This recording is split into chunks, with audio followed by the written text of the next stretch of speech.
it was just an incredible 5 hours. Like I thought I'd really struggle. The training was grueling, but the 5 hours of actually doing the marathon with Uluru, I mean, it's a very special place and so spiritual, was just incredible. Welcome to a new episode of Most Memorable Journeys.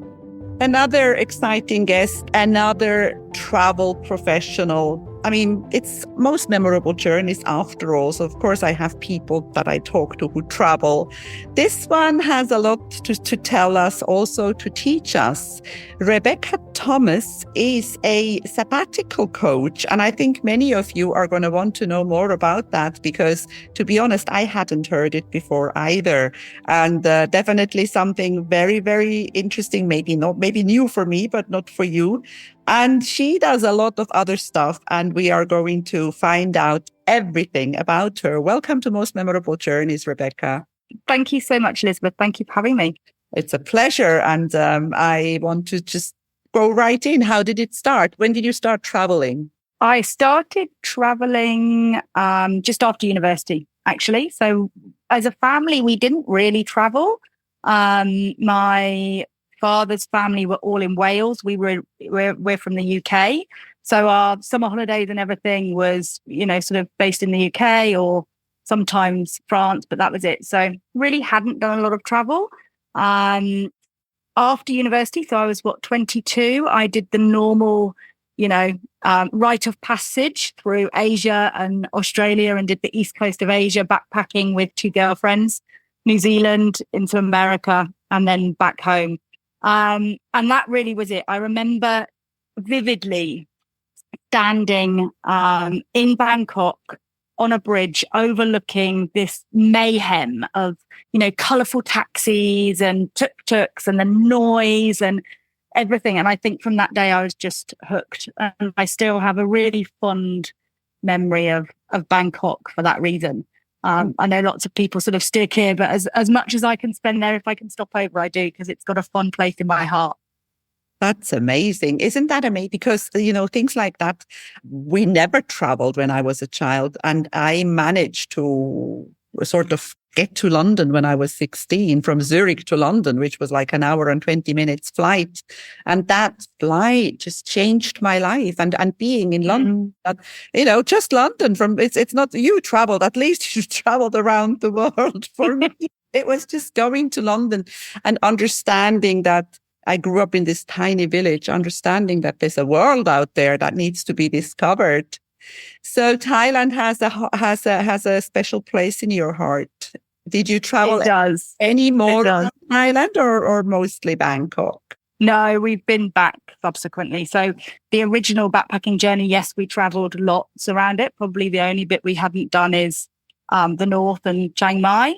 And then we've been back, of course, or not of course, but we had the opportunity to emigrate to Australia later in life. So in 2011. And so obviously Asia is close to Australia. So we did quite a lot from Australia. It was a great place to halfway. So meet people from the UK and do that halfway house. So we've been back to Thailand. It was also quite a good stopover as well. Bangkok. So yeah, but it's interesting, isn't it? I was from a very small town. Beautiful town, a tourist town. So we had a lot of people coming in and I would work in hospitality and meet lots of different people from, other countries and other places. But like you, small town, had never really, explored. And then that totally changed my life and opened up, I suppose, possibilities and opportunity. Yes. And I think that once this travel bug bites you, it just never ends because, sometimes what happened to me during COVID was like, I was sort of it slowed me down. I mean, I'm not that young anymore, it slowed me down when I started traveling again, when we were like going to Switzerland or short distance, I had this thing. I felt like, I think I've lost my zest, I've lost my zest for travel. And then I went to, where did I go? I don't know where I went, but it came back even more because we have to make up for all we've lost during the times. Where were you during COVID? We were in Sydney. So we had, and it's interesting you say that. I have never been nervous sat on a plane. I've never had anxiety traveling or anything like that. But the first flight I took after COVID, I was super nervous. I was an anxious traveler. I kept thinking these, almost just hyper thinking and overthinking. And I'd never been like that. It's totally gone now. It was only that flight. But yeah, it was, it's interesting. I think your comfort zone kind of shrinked through COVID. We were in Sydney. It was, I don't know. I feel very privileged. We lived a great life in COVID, or I certainly loved. We were in a very beautiful part of the world. We weren't restricted to an hour outside. We could be outside for as long as possible. So we had the national park on our doorstep. So we did a lot of hiking. We had the northern beaches. So all of the beaches up Sydney's north sort of northern beaches area, which are just stunning and beautiful. And you could go to a different beach and walk and swim. So we were really lucky. We also, it was my 40th birthday through COVID. And as I said, we had emigrated to Australia. So we had loved ones in Australia, loved ones in the UK, and we also have a property in France. And so what I dreamt up for my 40th birthday was to have a party in each of what I call home. So I wanted a party in Sydney with all my favorite people. I wanted a party in the UK and then a party in France. Anyway, obviously COVID put a stop to that. So my husband and I were like, okay, well, what can we do? The borders were closed. Even our state border was closed. So we were confined to New South Wales. And we thought, well, let's just, hit the road and go. And so we took 3 weeks, maybe 3.5 actually, and explored New South Wales. And oh my goodness, I would never have done that because it's on your doorstep. But we went through opal mines that were just fascinating. We went up to Broken Hill, so the mining town, literally on these red dirt roads, the only car for hours and hours. So such a adventure and a real sort of sense of exploring, which we wouldn't have done if it wasn't for COVID. Well, that's called making the best of every situation, isn't it? And from what I heard before we started recording, you're doing that in other ways as well, because you were telling me that you spent the Australian winters in France and the European winters in Australia. So you have a whole year of summer. We do. We're very lucky. We couldn't really decide whether we wanted to sort of sell up everything in the UK and move to Sydney for good. I think my husband, hand on heart, would have done, but I couldn't. There's too many favourite people in the UK that I was, I wanted part of that, but I knew I didn't want to live there. So back in, I think it was 2015, we took a sabbatical.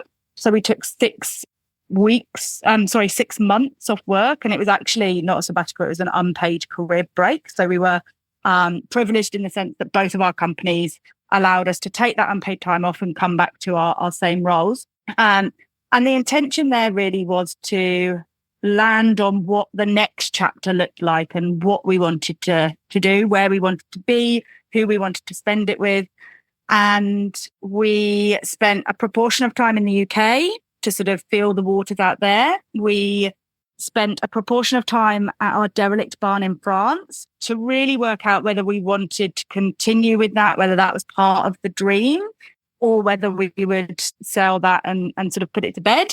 And then we also spent some time traveling as well, just the two of us, to really discuss, talk, take the time to really dream what the next chapter could look like. It was very obvious after a couple of weeks in the UK that neither of us wanted to live there full time. And go back and recreate that life. But some of our favourite people are there. So we came to France and fell back in love with our derelict rural property and thought, we want this to be part of our future. It's also close enough to the UK that all our favourite people can easily come to France. And actually, at the moment, we've got 6 camping in the field. So, that has come to fruition.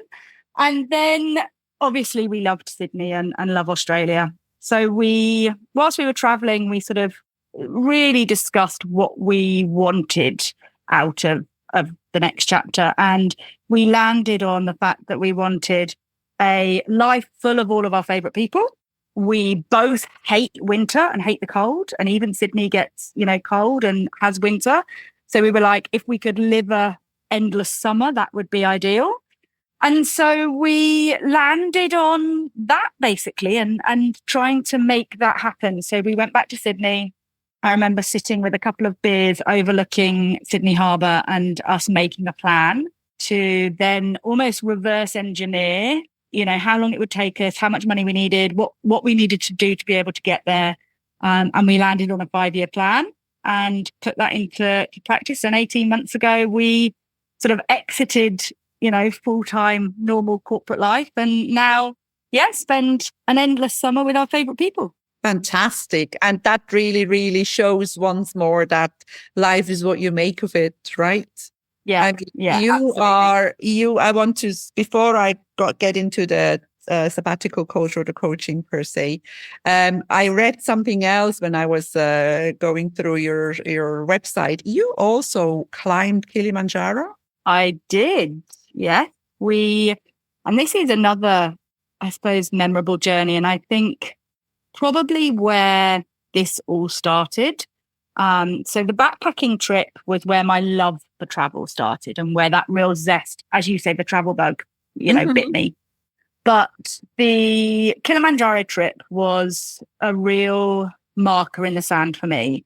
And it was the first time that I had sort of intentionally and responsibly traveled. So one of my best friends, just randomly on a plane on the way to a sales conference for work, said to me, "Do you fancy climbing Kilimanjaro? I've always fancied it."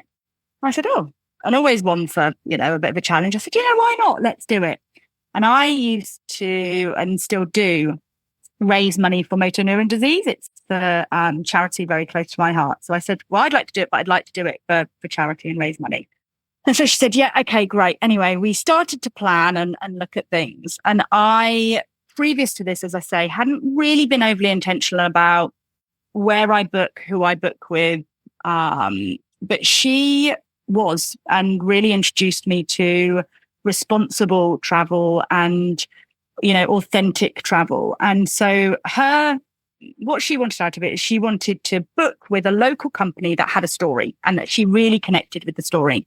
And so we did a lot of research, and obviously time difference between Sydney and Tanzania was challenging. Language can be challenging. So it was definitely a harder, longer process than, one I'd normally just gone online and click and booked. But we climbed with a company called Kilimanjaro Heroes, and they were legendary.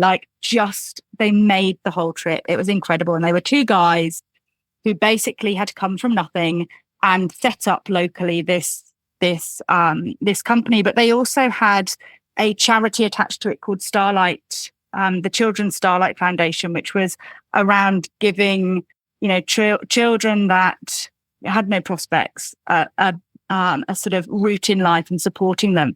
So it was just a beautiful story. We had an amazing time. We raised a fair bit of money for motor neuron disease, but from that, I started a travel blog called Community Back Pocket. And since that moment, I have all been about advocating against tourism leakage. And so what tourism leakage is it is the phenomenon of money leaking out of the community to international sources. So for example, climbing Kilimanjaro with an American firm where the profits and everything go back to America rather than the local, Tanzanian community and Moshi itself. So, that was a incredible moment. Subsequently, I have climbed the Great Wall of China with a local company and raising money for MS. I also did the Uluru Marathon, so 42 kilometers round Uluru, and raised money for motor neuron disease and MS. So it was a real sort of game changer, that moment of climbing Kilimanjaro. Wow. I was a tour guide when I was young, and I actually climbed Uluru. We didn't at the time, it was in 1989. It wasn't protected, and it was just, everybody just did that. We didn't. I mean, I probably have to apologize today for what we did, but we didn't know. So because now it's a safer place, and nobody's allowed to go up there anymore. No, absolutely. When I traveled to Australia in 2002, we were given the whole story behind it, and still given the option, but we were educated before we, sort of were allowed to go up it. I chose not to go up it, but now, no, it's you're not allowed to climb. Yeah, but the thing is, then that's such a long time, and we just did not know. So you don't know. No, and but I have actually been up there, but I never realized that. Is it 42 kilometers around? It's far. No, I don't think it is. And actually, the marathon route sort of was below it, and so it was always almost in our eyesight. But it was at sunrise, so it was in July, so it was the winter. So it was a perfect sort of, I'd say 16, 17 degree day, very light drizzle. It was cool, and the sunrise was utterly magnificent.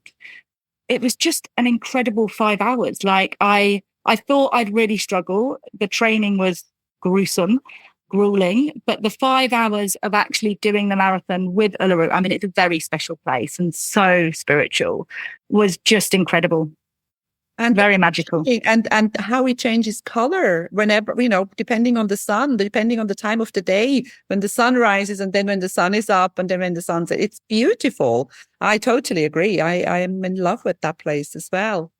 Now, what is a sabbatical coach? So I coach people through taking a sabbatical and really making it count. And ensuring that it's intentional and they get what they need out of it. And when we're talking about sabbaticals, career breaks come into that, right? I think, it's one in the same. Sabbaticals tend to be paid for by the company and shorter, whereas career breaks, I think, can, vary. But essentially, my niche is coaching individuals that are taking a sacred period of time off work for an intentional reason. But do you tell them, do these people who come to see you, do they know where they want to go, or are they asking you to advise them where they could go? What happens mostly? It's an interesting question, because some of them think they know where they want to go, but when we dig a little bit, it might not be what best serves them at that time. So it's almost coaching in 3 components. So pre-sabbatical and really the lead up. And those, individuals will either not have any idea, where they want to go. And so what we'll do is explore why they want to take the sabbatical, how they want to feel, what they want to get out of it. And that will then lead to what they do and where they go on the sabbatical. Interestingly, I've had a client who I worked with where they absolutely thought they knew what they wanted to do. And it was pretty mainstream. And I suppose what a lot of people have done or had advised them to do. But once we really dug into how they wanted to feel and what they needed, it was actually the wrong thing. So I don't advise. Very much it comes from the individual. But by asking the right questions, this lady was like, this is so wrong. This is, actually, it's not what I need. It's not what I want. I think it's just what society and sort of, has led me to. So she totally changed plans. And, then there are those that come and do know loosely. I've had another client who similarly to me is from the UK and had come to a bit of a career crossroads, and a crossroads in whether Australia was for her or the UK was for her. Knew that she wanted to go back to the UK to sort of, explore some things and spend time with family. Also had quite a lot of family commitments in a small period of time, like weddings and christenings and things. So I wanted to be there for that. So, it's a real range, but that's the pre. There's then the during, and I coach people through what they do on their sabbatical. So whether that be activities or exercises to really support them in getting the best out of the sabbatical, or whether that be as an accountability partner or a bit of a check-in, that's during. And then I think where the magic happens is the integration. So the after, the post the sabbatical. And that's where a lot of people go back to work within a week or 2 weeks. It's a distant memory and they've forgotten about it. And actually the magic is when you don't forget about it, you've got what you need out of it, and then you integrate it into day-to-day life post that, and you can therefore create, much more balanced future version of yourself. Wow, very interesting. I was just thinking, the one thing that I know and I have experienced myself when I was young, when you have problems, whatever problems you had, I had a very big, low self-esteem when I started being a tour guide. And I have learned one thing, that when you have a problem with yourself, no matter where you go, you take that problem with you. So, you can go to the most beautiful place, or you can go to the most fun place, and you can be partying all night and whatever. But when you have this thing, and I think many people who do go on sabbaticals sometimes need to work on themselves first. Is that also maybe part of the preparation? Yeah, absolutely. And the during and the post, yes. A lot of people have come to the realization of taking a sabbatical for a reason. And so, that could be everything from some piece of trauma happening in their life, or burnout at work, or, falling out of love with their role and their career and coming at a career crossroads. So there's always a more fragile piece of the puzzle, as well as just, where and what. Have you experienced people who took a sabbatical and then went back to work and realized that this is not what they want to do anymore? Oh, yes. And even before they go back to work. So, and interestingly, that is where I think the integration piece comes in, around then the self-reflection. So, I've had somebody who quit whilst they were on their career break, and just realized that actually, no, that it's not right, and it's not the right thing to do. And then, yes, absolutely, people that come back and then decide it's not the right thing for them. And to be honest, I took 3 years to quit, but it certainly, I'd started to think about it. My sabbatical was the catalyst, really, So I knew when I went on my sabbatical, it was around, do I want to be in Australia or the UK? Not around whether do I want to be in this role. But when I came back and I was back in the business and in the role, the sabbatical was the catalyst that made me start thinking, I don't know whether this is what I want. Mm-hmm. So yeah, a lot of the time, I think people, it's taking that time to stop and reflect. And once you also then start to do that inner work that you've spoken around and really look internally, it's fascinating how much we just fall into things and life takes over, and you don't realize that 4 years have passed and you're in actually a role that doesn't serve you. Yes, exactly. I mean, when you look at the majority of people who just work, get those few weeks a year that they manage to get away, and takes them at least a week to de-stress. And by the time the holiday is over, the stress starts again. And they never really have time to look at what's happening in their lives. And then because of all the stress and because of sometimes they get sick, and they actually never have time to enjoy all the things that they worked for. So do you recommend that people should take a sabbatical? Oh, absolutely. Changed my life. But I also think everybody's an individual. So I think the question more so is, when should you take a sabbatical? I also have been approached by people who I also, feel as though I can't help yet. So and normally this is trauma related or burnout.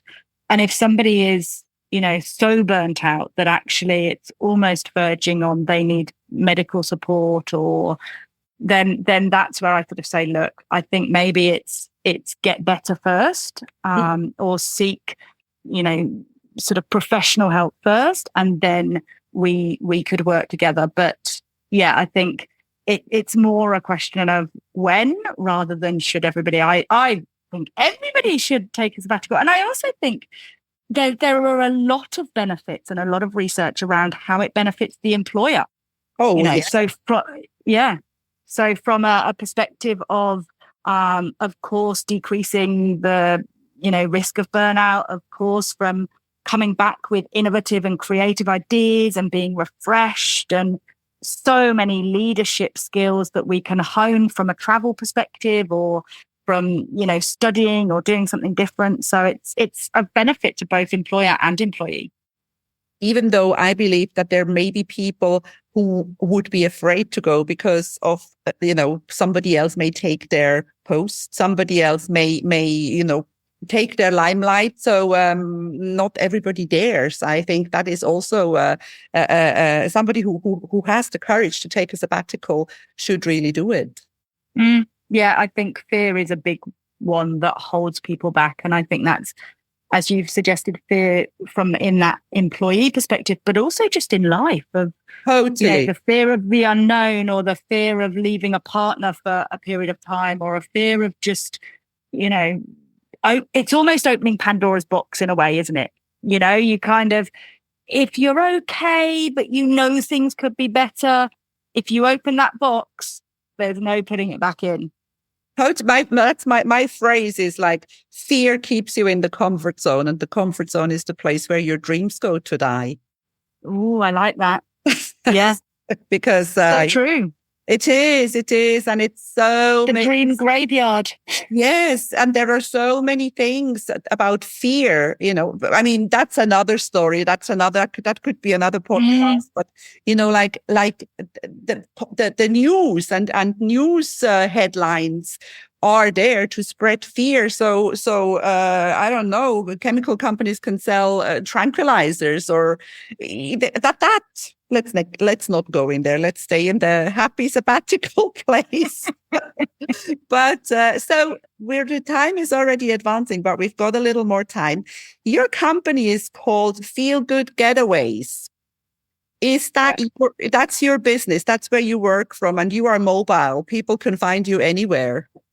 Yeah, I'm 100% mobile. I work all through the year. And from wherever, so it's wonderful. My husband and I spent 7 months in Malaysia, 7 weeks in Malaysia this year, coming back from Australia to France, and I just wake up super early and get all of my work done, and then we go off exploring, sort of after lunch. So it's super flexible, and I can do it from wherever. I'm very, very lucky. That is fantastic. We're going to put the link for Feel Good Getaways in the show notes. And what else is there to come? Is it going to be Sydney and France, or are there any other? Where have you not been yet? Or what are your dreams for the future when it comes to traveling? There's so many. It's such a big world, isn't it? We tend not to plan too far in advance. So it's very much around in the moment of, okay, how do we feel now? Where do we want to go? We were late going back to Australia last year because we actually, it was a very mild winter here. And we had 5 weeks in Crete, which was just stunning and beautiful. And it was a multi-generational family over there. So I think my dreams would be more of those. We had such an amazing multi-generational holiday where we had, my mum and dad were consistent for 5 weeks, but we had like my brother and his family come in. We had aunties and uncles sort of drop in had this big villa and people just dropped in. So I think that would be, to do that continuously once a year or so. And then, as I say, it was a mild winter. So we lit the fire here and continued work here, and to a point where it got horrific. And we said, right, okay, press eject. How do we want to feel? Do we want to travel before we get back to Australia? And we were like, no, we just want to be back. We want to be back with our favorite people in Australia in the sun. So we just booked to go back to Australia. And then we traveled when we came back from Oz to France. So it's a big world, isn't it? It is, and there is so much to see. And sometimes I feel like, when am I going to do all this? I know. Tell me, do you have a permanent place when you go to Australia, or do you rent, or do you, like, because I know you have a place in France?